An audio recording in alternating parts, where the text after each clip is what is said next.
Hey, did you hear that Raw was going to Netflix? No, I didn't. I didn't see it in my news feed for the last 2 weeks straight every single day. They should have promoted that better. Really should have. Welcome to Silo Voice Wrestling on YouTube and the Silo Voice Wrestling podcast, wherever you get your podcasts. From Silo Voice Studios in Montreal, I'm Jason C. McLean. And I'm not. Yes, this is a bit different. I'm not in my normal studio. I've moved my brick wall with the graffiti all the way down to a different location because I have a special guest. Please welcome Joe. Hi, everyone. Joe is my brother, so you can guess what his last name is. And I'm not an expert on wrestling, but I am an expert on being his brother. And he also watched. I've been watching most of the PLEs. I think I've referenced you a few times. PLEs, occasional episodes of Raw and SmackDown with Joe, and I usually discuss it. And I get some ideas that I share with you on the.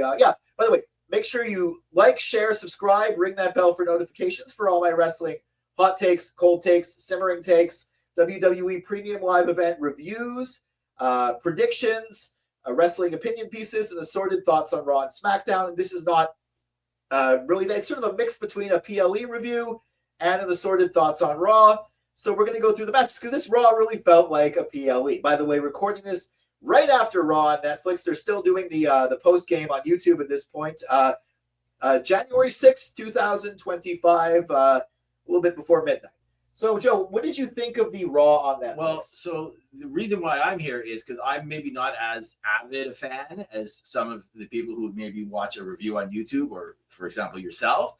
But I feel like I'm kind of who Netflix was kind of gearing this towards, right? Like this was clearly not a regular Raw, right? No, like anybody who watched it, like this was like a Royal Rumble or a maybe not WrestleMania size card, but it was a really big card, all the big stars. And I think we both agreed Michael Cole did a really good job of kind of speaking to people who knew things about wrestling, but also like explaining the basics. Like I heard him at some point saying like, in that first match, there was no disqualifications. You could hit people with chairs. In this match, you can't. You only raise the witness by pinfall or submission. I think it's funny that he kept saying, this is what you can expect on Raw. Well, not every week, Michael Cole. I'm sorry. Well, no, but he did his job well. Yeah. So I thought it did a good job of introducing WWE to maybe a lot of people who have never seen it before. And I think they picked some overall pretty good matches to do it with. It was a little odd that they started with a no DQ match, but at the same time, I don't think anybody was surprised with sort of how they started in terms of The Rock coming out first. Yeah, well, let's go through it. Okay, so the show starts, the people walking into the building, which is what they do every week, which is kind of cool. Then we have this interesting, we see the video from the perspective of the crowd, and then this curtain drops, very dramatic, and of course it's Triple H. Are you ready? Yay. And then I thought they were going to maybe start with John Cena, but of course it was The Rock. Yeah, I mean, I predicted that, and I think everyone else except for you predicted that. Wow. Because he's the biggest movie star in the world. Yeah. So, and he has movies that are on Netflix. Yeah, he's done movies on Netflix. So having him come out first is not even remotely surprising, and I'm not surprised that Roman Reigns. I don't think Solo really, but Roman Reigns being in the first match. If there is a wrestler who is not known for other things, the biggest one would be Roman Reigns. Maybe Cody will be there. John Cena. Well, John Cena's known for other things. Yeah. Oh, you're right. So, well, John Cena has movies and television shows, but for as a just wrestler, I think putting Roman in the first match made a lot of sense. And then right after that, having Cena. Yeah. So The Rock came out. He came out, and I think his speech, he was really more Dwayne "The Rock" Johnson than he wasn't the final boss, put it that way. He wasn't really in his more recent character. He was more like the guy who probably helped set the net. Well, he literally wasn't. It didn't say final boss on his You're right. Yeah, it was just, do you smell what The Rock is cooking? Yeah, so he wasn't. And he was very, very nice, and he was actually very polite with Cody Rhodes. I think that feud's going to kick up a little bit later. And so it didn't really mean anything for the storyline at this point. But then, of course, we do get the opening match. Now, this match, I thought, okay, the first part of the match was like a typical Roman Reigns match, which is actually not a typical Raw match because it was like a sort of a slow build. It took a while for them to get into the chairs. I really like how Solo was actually, his characters progressed. He's really like getting into the emotion and getting into the talking. I think he's really progressed as a performer in the past year since he's been the Since he's been allowed to speak. yeah, but also since he's been the sort of what they call it, the Timu tribal chief, or the So he's I mean, the word love gets brought around a lot in the bloodline. Yeah, right? Where family Jacob, love, Jacob, I love you, Solo, and Solo was saying I love you, Roman, or I loved you, and then you mess with me, and I think Solo, his reasons are very clear, and his anger is very justified. Yeah, just say replace Solo with Fredo, and you see the kind of love they're talking about, the kind of what people call this cinema. Yeah, and I really felt that he justified everything he was doing, and I sort of you even feel for him. Yeah, so that was the first part of the match. Good match, but then of course, then the I called this, I think on my review of top matches of 2024, I called the Cody Rhodes Roman Bloodline Rules match. I called it like a masterpiece of overbooking. This was another masterpiece of overbooking. Where let's see, who do we have? We had Tama Tonga, Jacob Fatu, no surprises there. And we had Jimmy Uso and Sami Zayn that sort of take care of them. Obviously, Jey Uso had a match later, and so did Drew McIntyre. And then just when you think Roman's finally going to win, who comes in? But Kevin Owens. I didn't think they were going to bring that story into it, but that made no sense. He hates Roman. The reason he hates these other people is because he hates Roman. Roman, I get it, but he also hates Solo. So what's he doing there? Yeah, but then Drew hates Roman too, and hates Solo, but he's sort of aligned himself with not aligned, but he's okay with Solo. And it was also to bring Cody Rhodes in. I think it was basically baked to bring Cody Rhodes in. Well, again, they're introducing it to a new crowd, and Michael Cole very accurately and perfectly segued into him are going to be are rivaling on our other show. So watch that other show. Yeah. I mean, again, who's the audience? And they're going to be fighting at the Royal Rumble too. They plugged and they plugged the Rumble, which, but story wise, it made no sense. It made no sense, but you could justify it. You could justify it. Sure. I think the overall storytelling of the match, storytelling is great. I usually with PLE matches, so why don't I do it here? I give that an A for A plus for the storyline, because the bloodline's always story. In-ring storytelling, with Michael Cole, what happened in ring, I'd say that's definitely an A plus. Crowd, I mean, it's been a consistently good crowd the whole time. Crowd's probably an A minus. In-ring work, always very good from these guys. There were no botches or anything like that. It's definitely solid A. Nothing too spectacular, but a solid A. I'd say I'd give the match overall an A. I'll give it 7 Ulafalas out of 10. The Rock comes in. We thought maybe he was going to go final boss at that point. They kept doing the tight shots on Roman. I think Rock's going to hit him, but no, they kept the Rock babyface for that. But they might be going somewhere. Do you think Solo's new bloodline is done? No, not even close. But he's not. He can't claim to be the tribal chief. I don't think he cares. You're right. That was just more a thing with Roman. Okay, so that was the first match. We got a bit with the New Day. We got a few bits with the New Day. This was the first one. I felt like they were waiting for the crowd to boo them, and the crowd wasn't really booing them enough, so they actually were able to talk. They were backstage later. The only people at the party who were not having a good time. Yeah, I mean, Kofi and Xavier are just so good at everything they do, and they're even good as heels. Yeah, and they're just they're very good.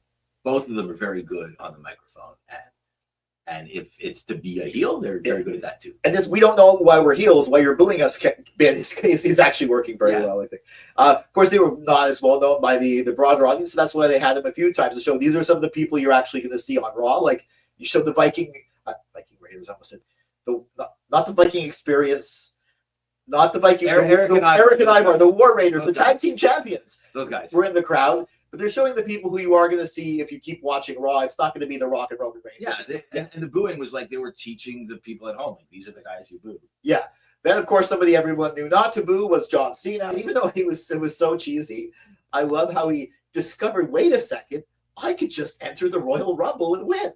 I mean, if you want to encapsulate John Cena as it's cheesy, but it works really well, that would be a good way of describing John Cena in general. Most of his career, it's like that's cheesy, but just from him and him alone, you always believe what he's saying. The earnestness, you always buy it, and I bought it 100%. I don't think he's going to win the Royal Rumble, But I think he's going to win. He's going to lose the Rumble. I, like many other people, will be cheering him on. Yeah, I think he's going to come close, and I think whoever eliminates him, it gets to have the whole heat of I ruined John Cena's last chance of winning a Royal Rumble. That's true.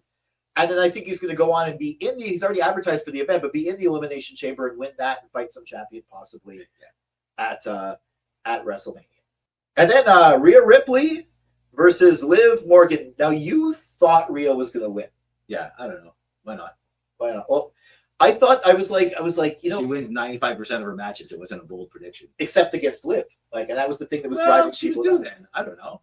Yeah, it was a good match. I'm wondering what they're going to do with Liv in the future. Rhea Ripley, of course, wins the match. They have that bit at the Undertaker with the Undertaker coming in at the end, giving her a fist bump, which was kind of cool, also kind of random. I didn't know there was that much association between the Undertaker and Rhea. There's none, but again, someone who like watched wrestling in the 90s, who has a Netflix subscription, who comes across this tomorrow, it's like a suggested thing, is gonna be like, oh, I know that guy. Oh, and he thinks she's cool, so I probably think she's.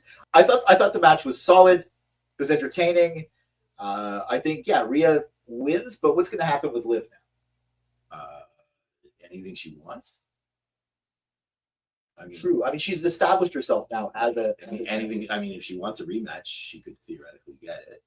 She always does well in the Royal Rumble. She'll probably go into the Royal Rumble and try to win it that way. Do you see her on the WrestleMania card? She wasn't last year. I think maybe her and Raquel will transition and switch over to maybe trying to win the women's tag titles. Yeah. For the match, I give it storytelling. Excellent story. It's kind of sort of petered off a little bit, so I'd say maybe an A- for the storytelling. In-ring work, solid A. In-ring storytelling, A+, especially stuff with Dom, whatever, Michael Cole. Crowd, an A. I give this match probably A-. Cool.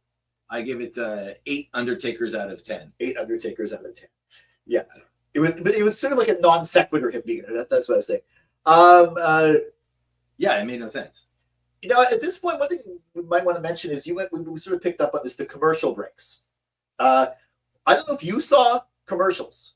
We were told at the beginning on Netflix that there would be commercials because of our tier or something like that. And at the very beginning, or when they went to the first commercial break, they went to commercial, but it just came back and Cole and Pat McAfee were talking.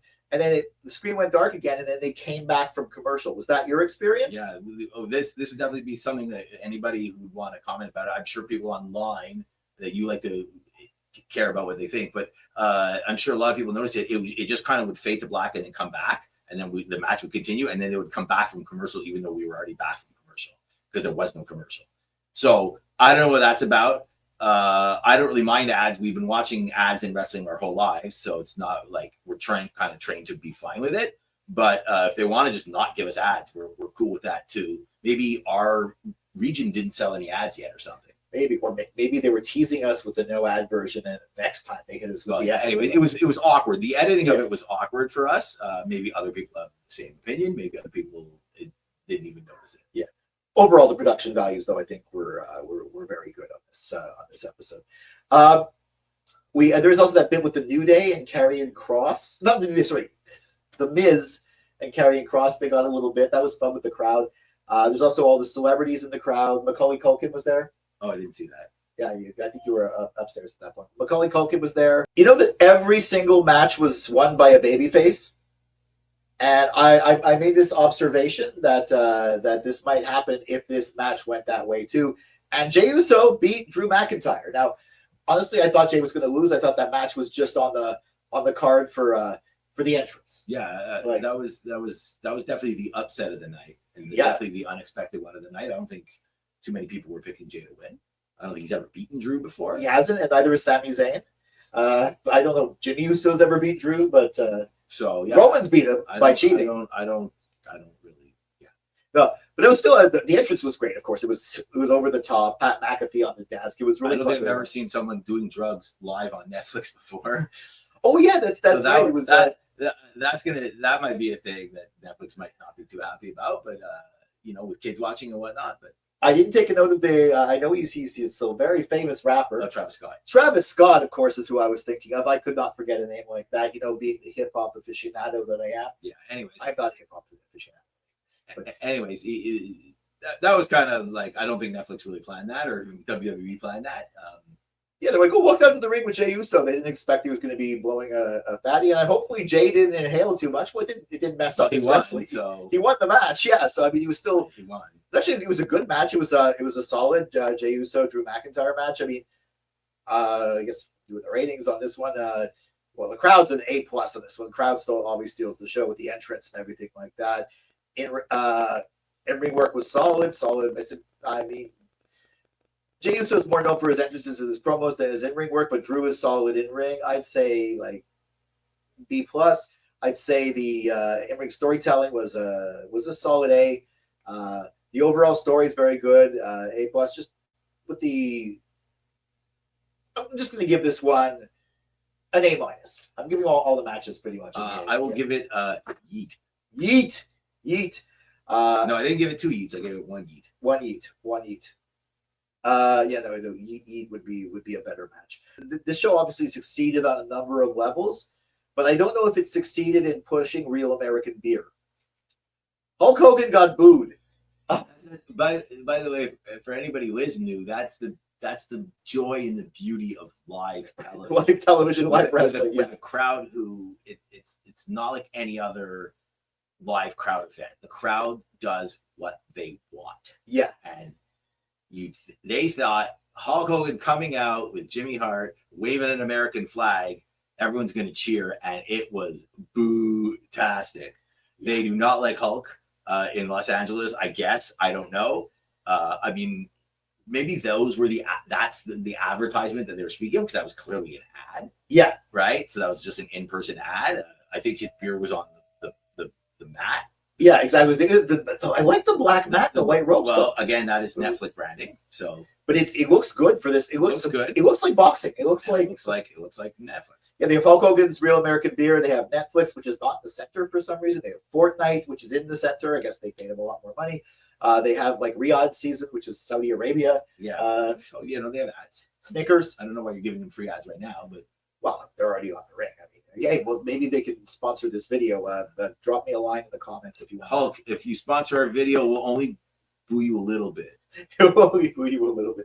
But no, yeah, that was. I mean, that was the comedic highlight of the night. The comedic highlight of the night. That's the beauty of live TV. He clearly paid for an ad and thought like, oh, I'm going to come out and everyone's going to cheer me and I'm going to sell my beer. And like, nope. The main event: Seth Rollins, CM Punk. Of course, this was a very hard-hitting, excellent match. At one point, some woman in the crowd really, you could tell she was a little bit nervous. I think she was almost scared that like Punk they were going to go over the railing, and then later she's standing up and applauding. And I thought that was an excellent way to end the show. A+ across the board. I mean, for a TV match, that's a kind of they might do more. I don't know. What do you think of this match? I mean, I thought that. Again, the commercial thing threw me because Seth came in and the crowd went crazy, and then his music just kept going and going and going.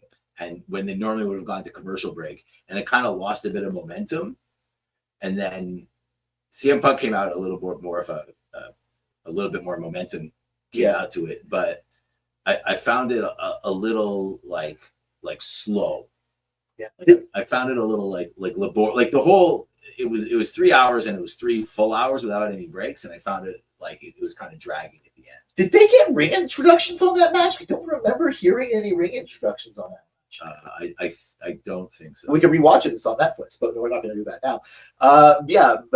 Yes. But okay. But aside from that, did you like the match? The match itself? Overall, it was pretty good. The vibe around the front row was a little odd. I noticed there was a lot of empty seats in the first 2 rows. That I think it was like, different celebrities were sitting there for a minute, or some of their superstars were sitting there to be on camera, and then they'd remove them. So there was a weird vibe as they went out to the barricades.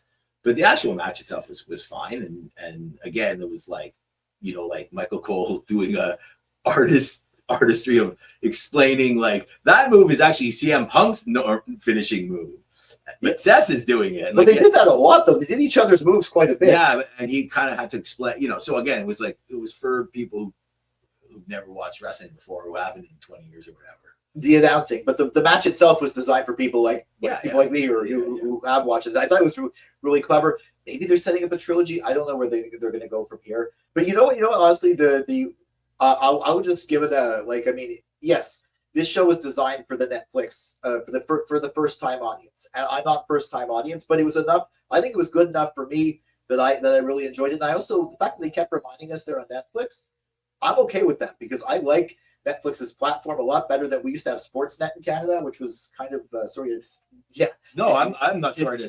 Yeah, they're not giving us money either. It was terrible. And they would at one point they had like I think the one of the best what I said was the best match of the year.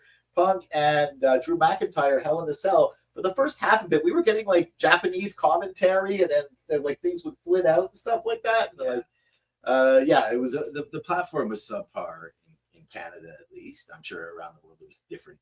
People watching in different places. But for us, it was definitely it was difficult to watch.